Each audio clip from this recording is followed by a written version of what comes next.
Hello বন্ধুরা, কেমন আছেন সবাই? আশা করি অনেক অনেক ভালো আছেন। শামীম রাজা টেকে আপনাকে স্বাগতম। আমরা এই মুহূর্তে স্ক্রিনে দুটি ইমেজ দেখতে পাচ্ছি। একটি ইমেজে টেক্সট রয়েছে, আরেকটি ইমেজে টেক্সট নেই। সো আমরা এখানে যে টেক্সটটি লিখে নিয়েছি এটা দেখে মনে হচ্ছে একটা 3D টেক্সট। আমরা যে কোনো অফিস কিংবা আদালতে গেলে এরকমের টেক্সট দেখতে পাই। সো আমরা ঘরে বসে এরকমের টেক্সটের ডিজাইনগুলো কিভাবে করব। সো আমি এই মুহূর্তে আছি আমাদের মোবাইলের পিক্সেল অ্যাপে। সো আমি এই লেখাটি এখন আমাদের পিক্সেল অ্যাপ দিয়ে করে দেখাবো। আমাদের যে এই নামটি রয়েছে শামীম রেজা টেক, আমরা এই সেম লেখাটিকে আমরা এখানে বসাবো। তার জন্য প্রথমে আমরা আমাদের টেক্সটটিকে লিখে নেব। তার জন্য যাব প্লাস আইকনে, এখান থেকে একটি টেক্সটের লেয়ার নেব। টেক্সটের লেয়ারটি নেওয়ার পর আমরা এটাকে ডাবল ক্লিক করে এখন আমরা আমাদের নামটিকে এখানে লিখে নেব।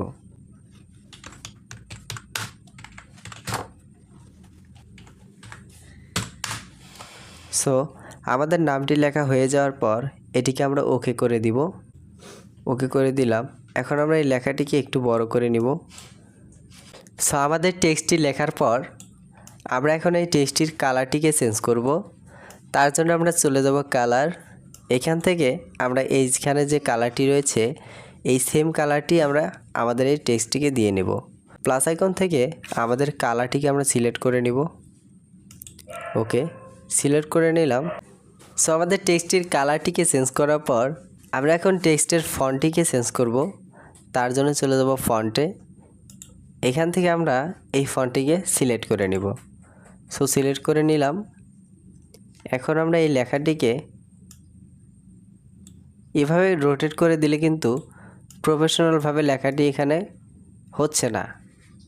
সো এখন আমরা এটিকে কীভাবে প্রফেশনালভাবে বসায় নিব। এই পাশে আমাদের ডান পাশে যে পিকটি দেখতে পাচ্ছেন এটার মতো আমরা কিভাবে করব। সো আমরা এই টেক্সটটিকে সিলেক্ট করব। সিলেক্ট করার পর আমরা একদম নিচে চলে আসব।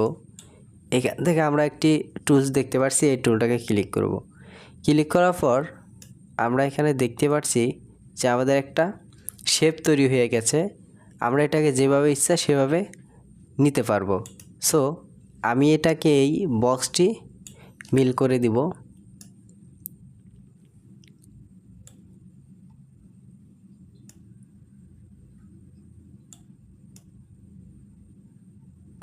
সো বক্সটিকে মিল করে দেওয়ার পর আমরা এখন এটিকে অন করে দিব। অন করে দেওয়ার সাথে সাথেই দেখতে পাচ্ছেন আমাদের টেক্সটটি কিন্তু এই বক্সটির মতো করে বসে গেছে। সো এখন আমরা এটিকে একটু ছোট করে দিই।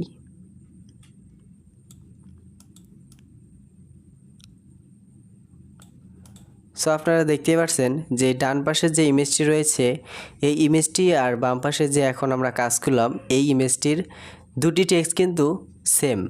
আপনারা চাইলে খুব সহজেই এই টুলসটি ব্যবহার করে এরকম 3D টেক্সট তৈরি করতে পারবেন।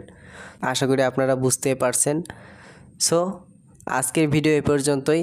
দেখা হবে পরবর্তী কোনো ভিডিওতে। সে পর্যন্ত আপনারা সবাই ভালো থাকবেন, সুস্থ থাকবেন। আল্লাহ হাফেজ।